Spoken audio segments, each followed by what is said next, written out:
special guest with us. Have you ever had to give a speech in front of a crowd of people? You get all nervous, butterflies in your stomachs, and you can't seem to say the right thing? Well, there's an organization out there called Toastmasters that will help you become a better public speaker. And our guest today is Doris Glenn. She's an advanced Toastmaster Bronze. Hi, Doris, and thank you for joining us today. Hi, Cynthia. Good to be here. Tell us a little bit about yourself before we get started with Toastmasters. My name is Doris Glenn, and when I started Toastmasters many years ago, I had a low self-esteem, low confidence, and the organization gave me what I needed to return back to school and also to seek promotion at my workplace. Currently, I have a bachelor's of business administration from Montreat College, also an associate degree from Montreat as well in marketing and also in business management.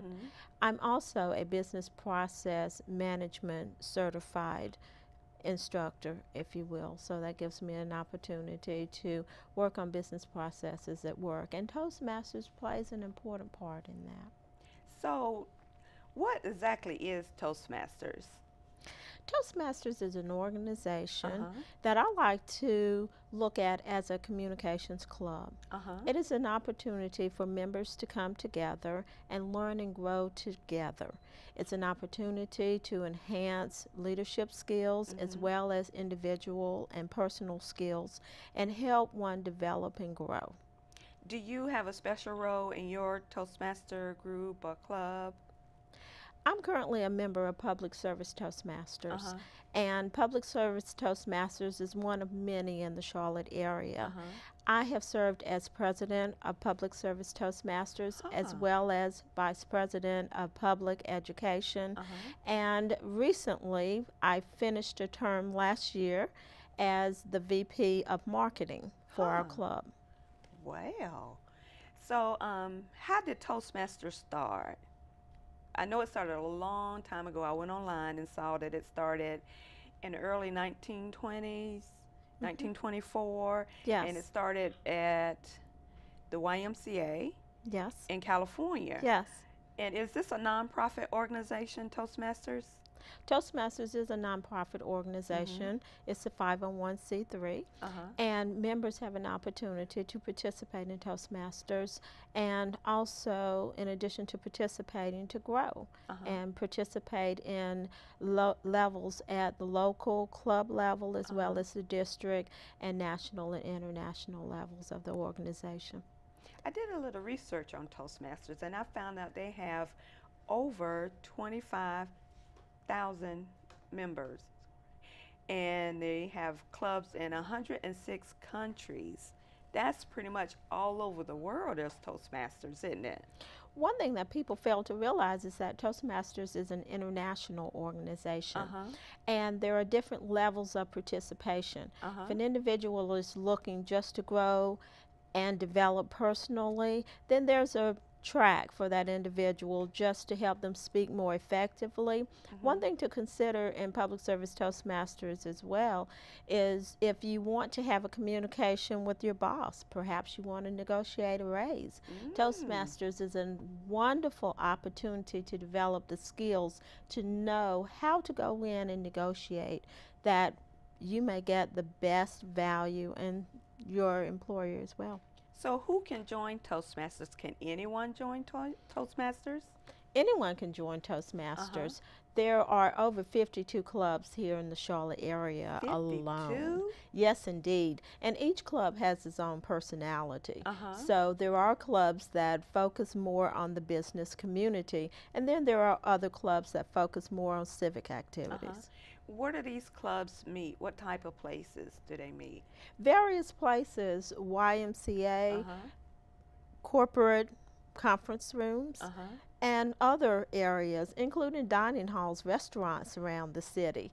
Many clubs find an opportunity where they can meet at various times during the day.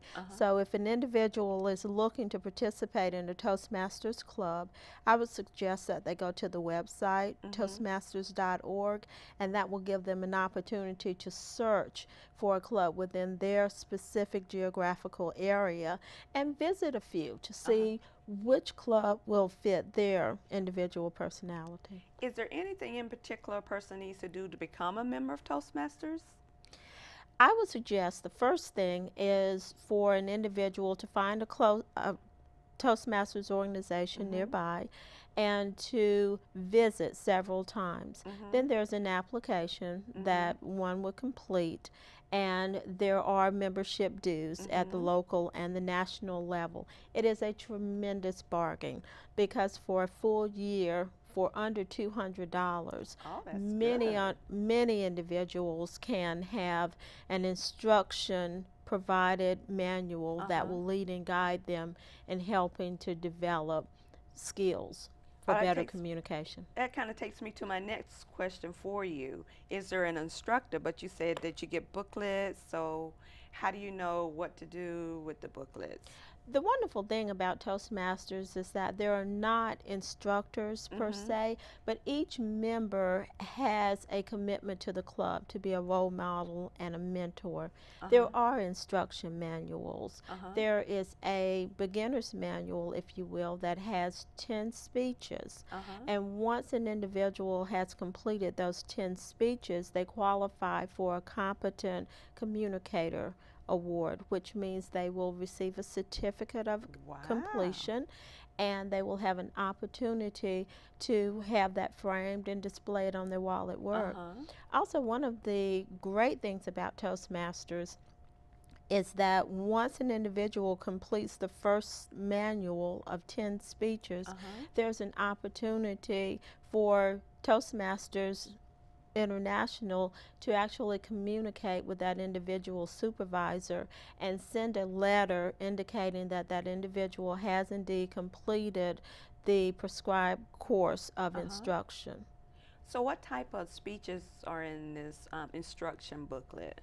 This manual is designed to focus on specific skills. For example, how to control nervousness when speaking before an audience, whether you're having that elevator speech one-on-one or you're speaking before a large audience. It's designed to help the individual formulate their thoughts. There's another speech, for example, on speech development. How do you formulate your thoughts in written correspondence? Or if you're writing a speech, it's important to understand that you start with an opening statement. Then we want to support that opening statement in the body with several sentences that verify that this statement that we have made is accurate and is true. And then finally, we want a conclusion to recap what we've just stated. And that is just a good technique, whether you're communicating one-on-one in a group atmosphere or if you're just chatting at a dinner party. It's a great way to start a conversation. You know, I've been to Toastmasters too, and I have the booklets. Let's talk about some of the other speeches. I know that there's one for hand gestures, right? Yes, indeed. And different types of speeches like vocal variety. Thank you. Yes, indeed. And a couple of others. So, and it's 10 different. It is. It is 10 speeches, and each speech focuses in on a key skill that one would like to improve in order to be effective communicator. So, what is in a typical meeting? How does a normal meeting in Toastmasters flow, or how does your meeting in Toastmasters flow? Toastmasters meetings are usually about 1 hour per session, and in a given meeting there are various roles, and individuals will sign up according to the Vice President of Education for specific roles. Each role is designed to help run an effective meeting as well as help individuals build their skills. For example, the roles that we have as a Toastmaster, and in that role the individual learns how to effectively organize a meeting, how to plan an agenda, how to seek out individuals to speak on specific topics on that agenda. As the Toastmaster has an opportunity to really set the tone for the group. In addition to that, when we consider education, there's always a word of the day. And a word of the day is actually a word that is defined and recognized by the members of that group. So it helps to increase and build vocabulary as well. In addition to that, we have the grammarian who will actually listen for subject-verb agreement. The individual who will listen for such subtractors as double clutches, where you repeat the same word twice as a filler when you're speaking to build in or fill in the gap. Those words that are double clutches, where you repeat the same word twice. Things of that sort. Of course, all the ums and the ahs. And I've been doing that the whole time. Those kinds of things are really indicators of lack of confidence. So we want to give plenty of opportunity to practice. So at each meeting, we have a minimum of 3 speakers that would sign up. And if we are unable to get 3 speakers to give prepared speeches, then we allow those individuals to practice impromptu speaking. Impromptu speaking is a situation where we have a role which is a table topics master. And the table topics master is responsible for selecting subjects, current day events hopefully, that will allow each individual around the table to speak for 1 or 2 minutes. It can be on any subject, and a good example would be the table master may say, "What is your favorite color?" And I might say, "My favorite color is the color yellow." Now I want to use my body as a supporting facts. I like the color yellow because I think it's bright, because it's a primary color and it is a pretty color. In my conclusion, that's why I love the color red. And in so doing, I've just delivered to you an impromptu speech. So you said that the speeches are timed. Do you have someone that watches the time or timer? There are additional roles. We do have a timer, and that person's responsibility for that 1 hour is to time the prepared speeches, because if you're participating in a competition in Toastmasters, you can be disqualified for going over the amount of time. Oh, really? And that's important because many times when we're communicating, we may have a specific time frame that we have to get our thoughts out and close our mouths within a certain period of time. And I don't know if you've ever been to an award ceremony or a special occasion and the speaker has 10 minutes and 30 minutes later we're thinking, oh, we have more speakers. But that person is not cognizant of the time. So we have someone at our meetings that will actually time, and we have a way of indicating to the speaker that they are on track or that they've gone over track. What happens if they don't talk enough, if their speech is really short? What's interesting, if we have impromptu speaking, table topics, then we may say that speech is 1 to 2 minutes. If the speaker does not speak for at least 1 minute, they disqualify for an award. Awards. Let's talk about that since you've mentioned it. What type of awards do you get for being a member of Toastmasters? As a member of Public Service Toastmasters, we have an induction service where we actually invite members to join, and once they join, then they will get a pin that has the Toastmasters emblem on it. Really? Yes. And then after completing those 10 speeches that we talked about, that individual will get the certificate. There are other opportunities as well. One thing we haven't talked about as well is the competent leader. And that is an opportunity where the individual not only participates at the club level, but they can plan civic activities. And once they do that, they can give additional speeches. And that will qualify them for a leadership certification. or certificate. Wow, I didn't realize Toastmasters did all of that. Are there any other skills that people can learn from becoming a member of Toastmasters besides being a very good speaker? When we think of being an effective communicator Mm-hmm. or a good speaker, Uh-huh.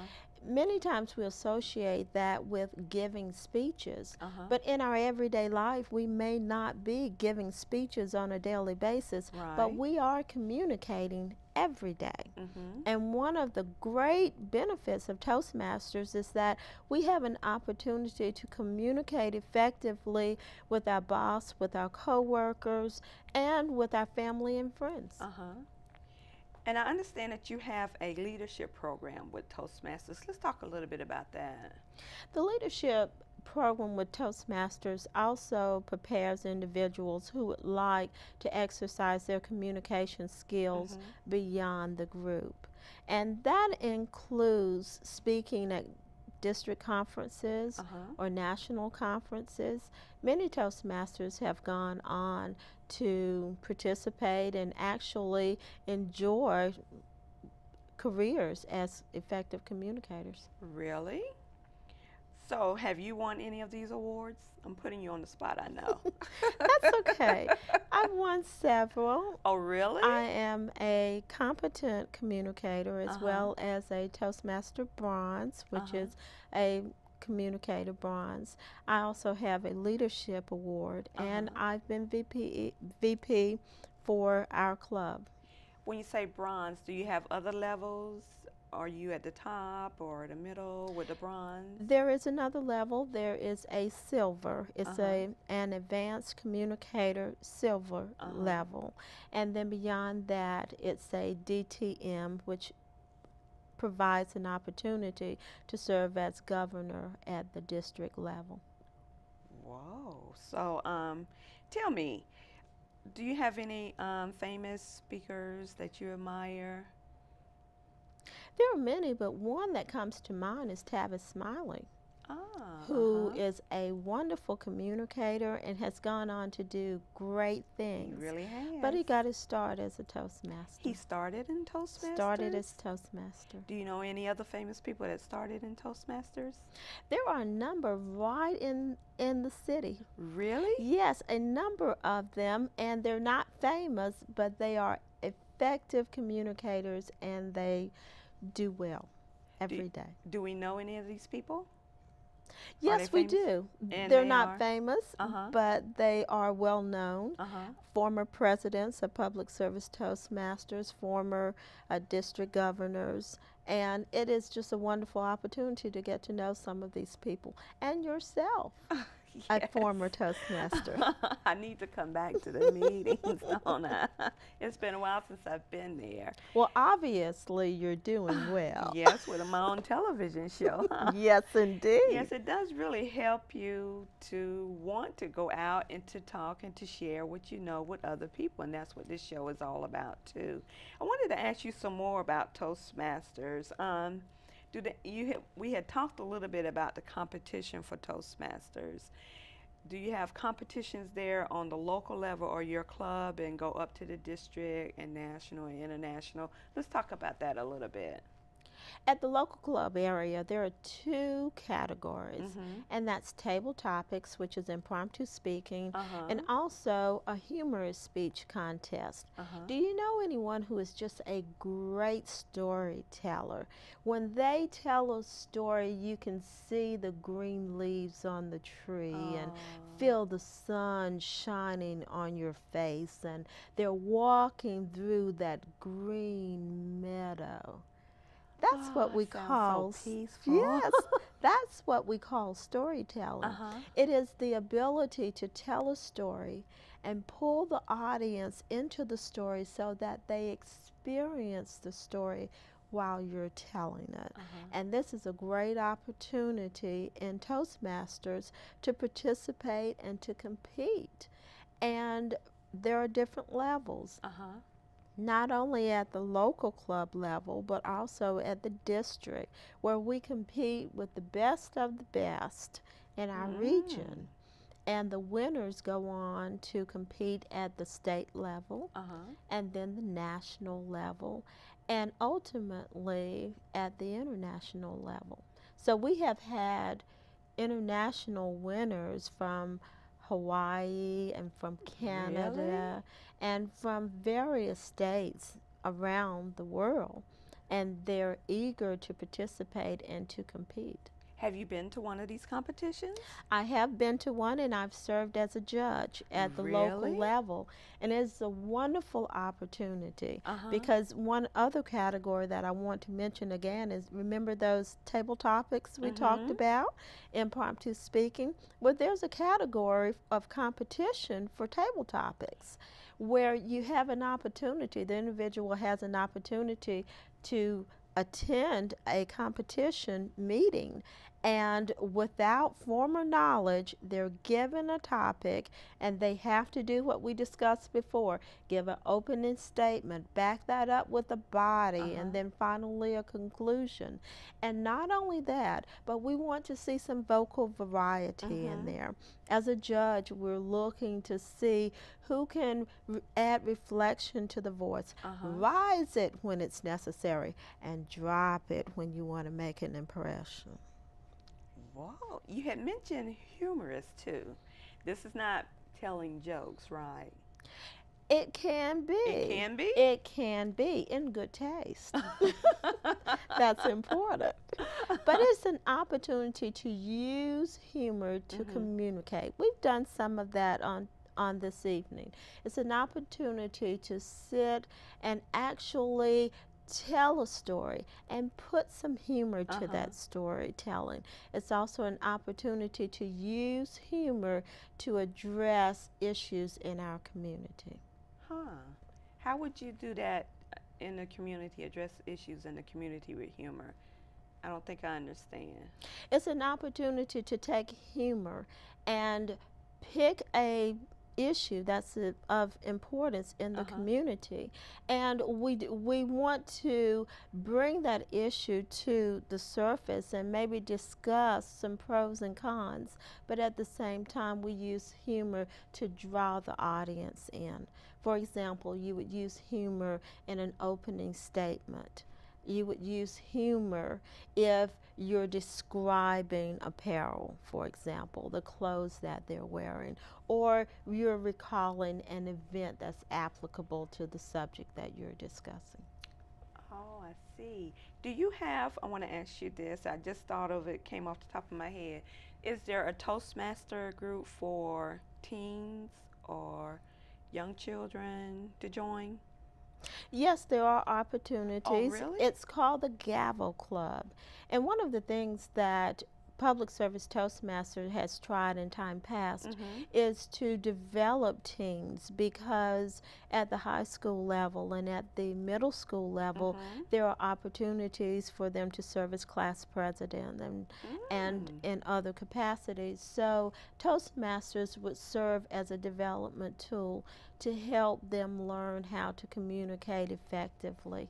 Perhaps they're interested in politics and they have to give that speech Uh-huh. to win their fellow students' approval or vote. And Mm-hmm. that's a great way to learn and develop skills. Have you done any work with the teen group? You said it's called Gravel? Gavel. Gavel. It's the Gavel Club. Uh-huh. And if organizations are interested in developing a Gavel Club, they can contact Public Service Toastmasters or Toastmasters International, Mm-hmm. and we will pair them with someone that will help them. Many times, what we try to do is get a club in the general area to Mm-hmm. serve as a sponsor for that group. Mm-hmm. So the Gavel Club can be established in a church, it Mm-hmm. can be established in a neighborhood center, a Mm-hmm. boys and girls club, Mm-hmm. any medium that's appropriate for them, Mm-hmm. even schools if they get the right permissions. Mm-hmm.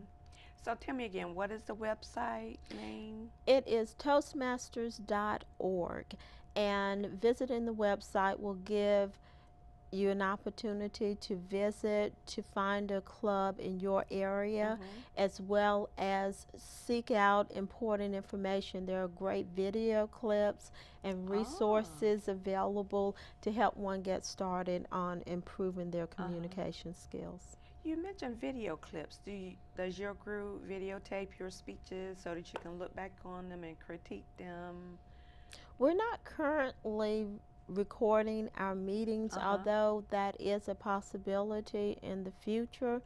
But as you know, public speaking is the second most feared activity. And so this gives one an opportunity to practice. Even if there's not a video camera available, to practice in the mirror is beneficial as well.